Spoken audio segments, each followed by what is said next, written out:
नमस्कार। हकीकत में मैं राकेश वर्मा आप सभी का स्वागत करता हूं।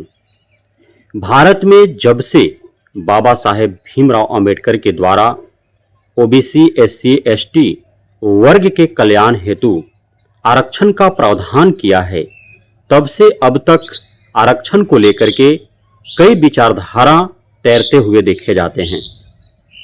जब जब कोई नया फैसले आते हैं, सरकार के द्वारा आरक्षण में सुधार व संशोधन किए जाते हैं, तब तब पूरे भारत में चर्चा गरमाए हुए दिखा जाता है। हाल ही में माननीय सुप्रीम कोर्ट के द्वारा 1 अगस्त 2024 को एससी एसटी कोटे में कोटा से संबंधित जो फैसला आया, उसे के बाद से पुनः एक बार आरक्षण को लेकर के एक मामला गरमाया हुआ सा दिख रहा है और चौतरफा वाद विवाद, क्रिया प्रतिक्रिया सुनने, देखने, समझने को मिल रहे हैं। कुछ लोगों का कहना है कि आरक्षण काबिलों की काबिलियत में रोड़ा है, आरक्षण काबिलों की काबिलियत को रोकता है। तो क्या यह सत्य है कि वास्तविक जो काबिलियत हैं उनमें आरक्षण बाधा बन जाती है, उनमें रोड़ा उत्पन्न करती है? मैं कुछ तथ्यों के माध्यम से आप सभी को इस वीडियो में समझाने का प्रयास करूंगा और आप समझेंगे और खुद ही निर्णय लेंगे कि आरक्षण काबिलों की काबिलियत में रोड़ा है या फिर आरक्षण सत्य में जो काबिल हैं उनके काबिलियत को और अत्यधिक निखार लाने में मददगार है। पूरे भारत की यदि बात करें तो आरक्षण जो दिए गए हैं 3 अलग अलग क्षेत्रों में दिया गया है: शिक्षा, नौकरी और राजनीति। हम यहां पे चर्चा करेंगे तीनों के बारे में समानांतर रूप से। और एक अन्य जो पूरे समाज में एक भ्रामक स्थिति है कि बाबा साहेब भीमराव अंबेडकर के द्वारा जब आरक्षण के प्रावधान किए गए थे तो 10 वर्षों के लिए ही किए गए थे। इसमें रत्ती भर भी सच्चाई नहीं है। शिक्षा और नौकरी में कोई लिमिटेशन नहीं लगाया गया था, लेकिन राजनीति के क्षेत्र में जो आरक्षण दिए गए उसमें लिमिटेशन था कि 10 वर्षों के बाद फिर से पुनर्विचार किए जाएंगे। अब जो सरकार में रहे उनके द्वारा लगातार उसमें वृद्धि की जाती रही, तो अब तक है। और तथाकथित काबिलों के द्वारा ही चुने हुए सरकार पिछले 1 दशक से है, तीसरा बार पुनः चुन करके आ गई है। तो क्यों नहीं पॉलिटिक्स में जो 10 वर्षों के लिए प्रारंभ में आरक्षण का प्रावधान था, 70 वर्ष 75 वर्ष बीत चुके हैं, उसे समाप्त कर दिया जाता है। लेकिन हिम्मत तो है नहीं, सिर्फ चर्चा ही की जा सकती है हिमाकत मोदी और शाह की सरकार में जो पॉलिटिक्स में दिए गए आरक्षण को समाप्त कर दे? कतई नहीं। तो सिर्फ सड़कों पर चर्चा करने से क्या हो जाएंगे? सिर्फ भ्रामक स्थिति उत्पन्न करने से, भ्रामकता फैलाने से क्या हो जाएंगे? बिना तथ्यों को समझे वार्तालाप करने से क्या हो जाएंगे? शिक्षा और नौकरी में आरक्षण का कोई लिमिटेशन नहीं है, वो चलते रहेंगे यूं ही। अब हम तथ्य पर आते हैं। तो पूरे भारत में यदि रोजगार और नौकरी की बात करें तो हम पूरे भारत भर में 100% नौकरी और रोजगार के आंकड़ों पर नजर डालेंगे तो हम पाएंगे कि 92% जो नौकरियां हैं या रोजगार हैं, यूं कहें, रोजगार ही कहें उसको,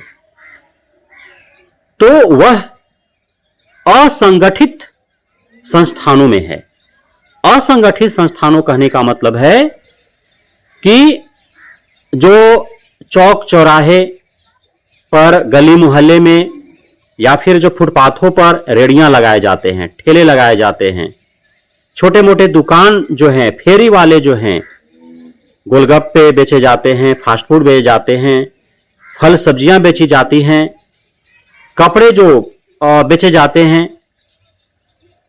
अर्थात छोटे छोटे जो संस्थान हैं, छोटे छोटे जो दुकान हैं, तो उनका कोई और पता है नहीं, कब चालू होंगे, कब बंद होंगे, कब कहां लगाए जाएंगे, कब कहां उठा करके उसको हटाए जाएंगे, कुछ भी पता नहीं है।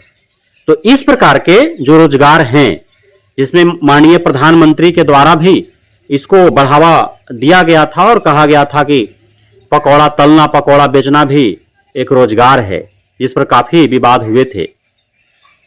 तो अब पकौड़ा बेचना तलना रोजगार है, मानते हैं। और वे जो ठेला लगा करके फल सब्जियां बेच रहे हैं, गांव गांव घूम करके जो फेरी कर वाले काम कर रहे हैं, जो फास्ट फूड बेच रहे हैं, पकौड़े तल रहे हैं, छोटे मोटे दुकान खोल करके बैठे हुए हैं, तो उनकी भी चल रही है रोजी रोटी। लेकिन अब कोई पढ़ा लिखा है, graduation, post graduation, BEd, DElEd कर रखा है, कोई BTech, BE, BSc, IT, BCA, BBA, MBA, library science, कोई नर्सिंग, कोई एनएम जीएनएम का कोर्स कर रखा है, कोई डी फार्मा, बी फार्मा, कोई एमबीबीएस कर रखा है, कोई लैब टेक्नीशियन का कोर्स कर रखा है।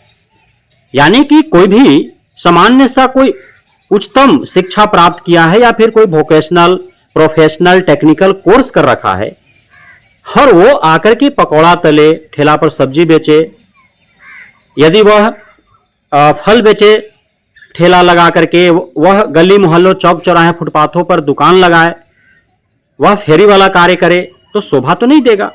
लेकिन यदि रोजगार उत्पन्न ही नहीं किए जाएंगे, सरकार के द्वारा नौकरी नहीं दी जाएगी, तो फिर चूंकि 92% रोजगार के अवसर वही हैं, तो फिर मजबूरी में उसको पेट पालने के लिए, अपने परिवार का भरण पोषण करने के लिए करना ही पड़ेगा, और बहुत कर भी रहे हैं।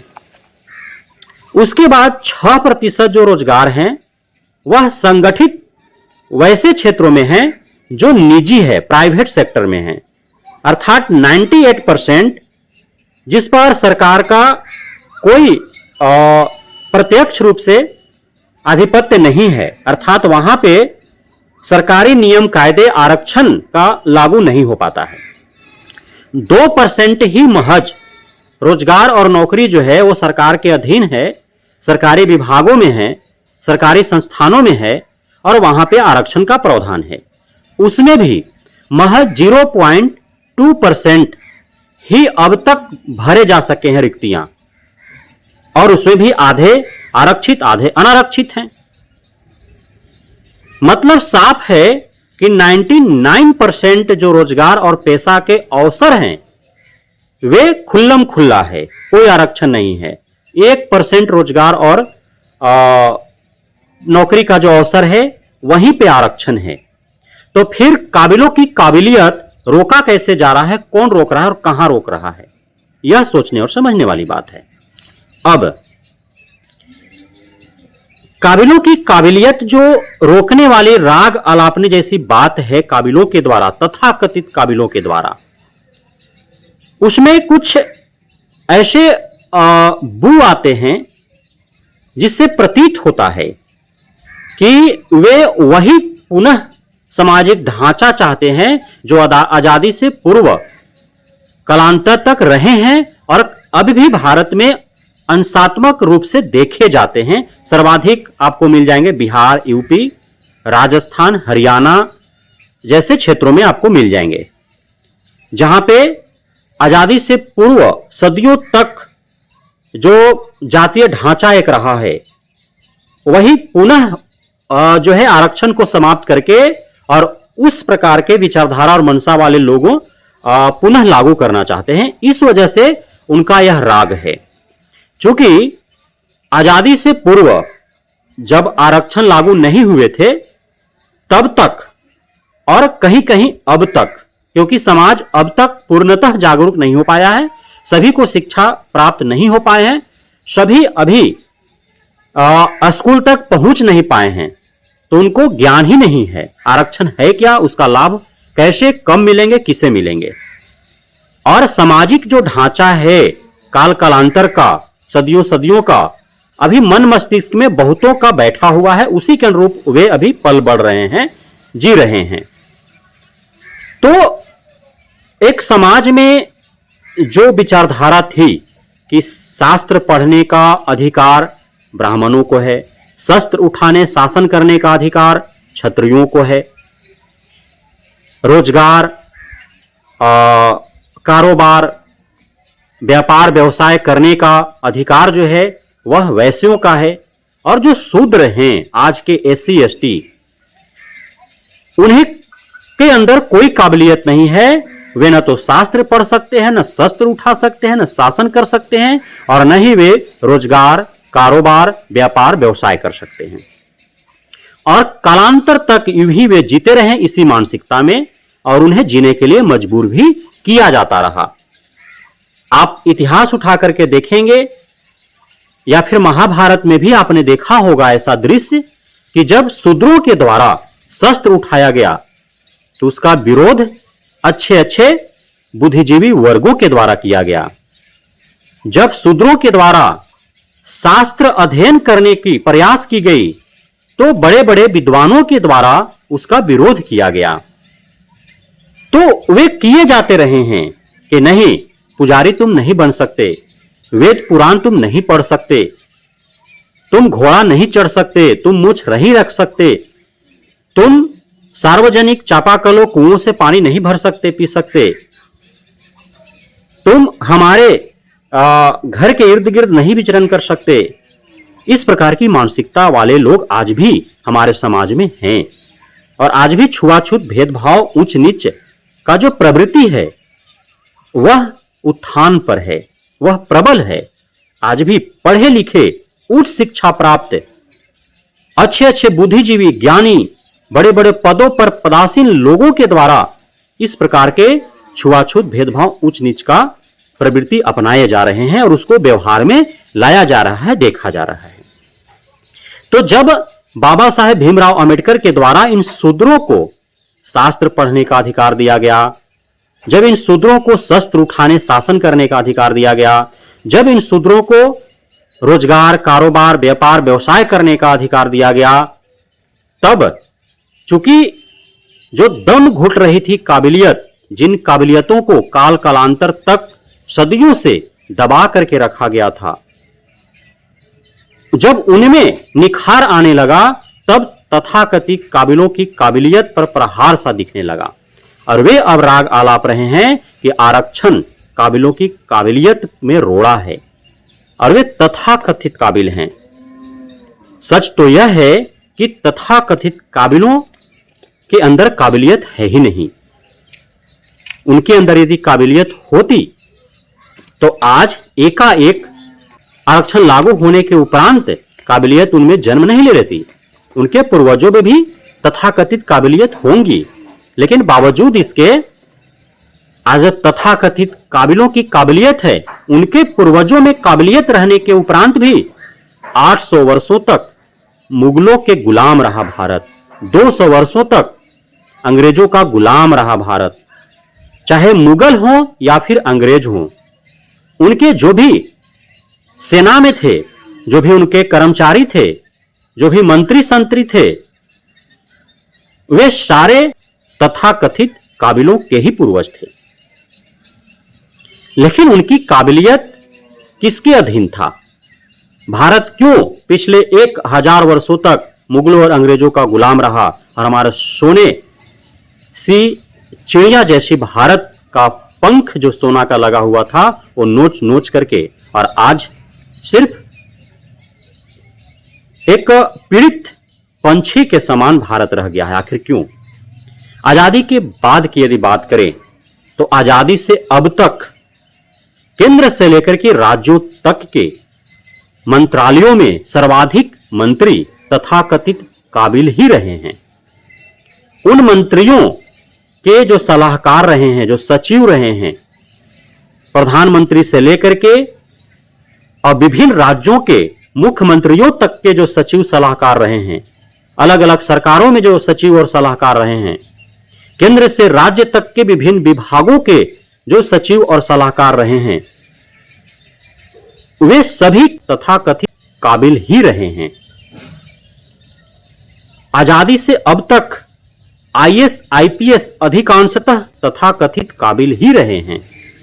और इन्हीं मंत्रियों पर, इन्हीं जनप्रतिनिधियों पर, इन्हीं विभिन्न विभागों के सचिवों पर, विभिन्न मंत्रालयों के सचिवों पर, विभिन्न विभागीय अध्यक्षों पर अधिकारी पदाधिकारियों पर, आईएएस आईपीएस पर ही भारत के विकास का जिम्मेदारी रहा है। लेकिन तथाकथित काबिलों की काबिलियत का ही देन है कि आज आजादी के 75 वर्ष बीत जाने के बाद भी लगभग 25 करोड़ भारतीय भूखे पेट रात गुजारते हैं, फुटपाथों पर तंबू गाड़कर जीने को मजबूर हैं, पुल पुलिया के नीचे रहने को मजबूर हैं, यत्र तत्र भ्रमण कर घुमंटू भूतिया जैसा अपना जीवन बसर कर रहे हैं। इन्हीं तथाकथित काबिलों का देन है। यदि हम बात करें निजी से लेकर के सरकारी संस्थानों तक में, चाहे वह विद्यालय हो, महाविद्यालय हो, यूनिवर्सिटीज हो, हर जगह शिक्षक, professor, coordinator, principal, vice chancellor, chancellor, accountant, exam controller एवं अन्य प्रशासनिक पदाधिकारी, फैकल्टीज, अलग अलग यूनिवर्सिटीज में, अलग अलग कॉलेजेज में, चाहे वह आईआईटी हो, आईआईएम हो, एनआईटी हो, या फिर डॉक्टरेट की पढ़ाई पढ़ाने वाला यूनिवर्सिटीज हो, हर जगह प्रोफेसर, हर जगह कोऑर्डिनेटर, हर जगह फैकल्टीज, हर जगह प्रिंसिपल, अन्य प्रशासनिक पदों पर तथाकथित काबिलों भी विराजमान रहे हैं।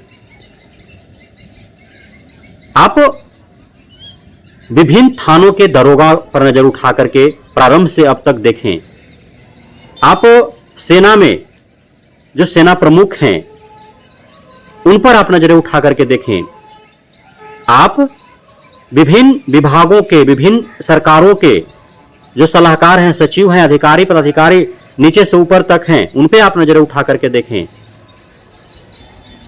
आप जितने भी निजी से लेकर के सरकारी तक के अलग अलग संस्थान हैं, उसके सीईओ रहे हों, जनरल मैनेजर रहे हों, उसमें सुपरवाइजर रहे हों, मैनेजर रहे हों, उनके मालिक रहे हों।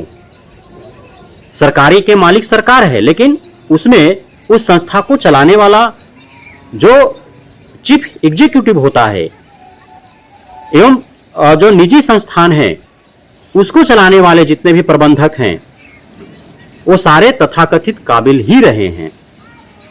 लेकिन उनकी काबिलियत अब आप देख रहे हैं कि कितने काबिल थे वो, और उनकी काबिलियत का ही दिन है कि आज भारत इस मोड़ पर आकर के खड़ा है। क्या है भारत के पास? यदि कागजातों में सिमटे हुए उपलब्धियों को छोड़ दिया जाए तो धरातलीय उपलब्धि क्या है भारत का? तथाकथित काबिलों का ही देन है। इसलिए तथाकथित काबिलों की काबिलियत में रोड़ा नहीं है, बल्कि वे वंशवादी, जातिवादी, परिवारवादी विचारधारा से ओतप्रोत रहे हैं और वे उसी अनुरूप अपने समाज में प्रभुत्व और अस्तित्व कायम करना चाहते हैं। इसलिए जो मेहनत, लगन, ईमानदारी से प्राप्त किए हुए काबिल की काबिलियत है, आरक्षण के माध्यम से जो उसमें नखार आ रहा है, उस पर वो अंकुश लगाना चाहते हैं, उस पर को वो पूर्व के भांति ही पुनः नकेल कसना चाहते हैं। इसलिए वे राग आलाप रहे हैं।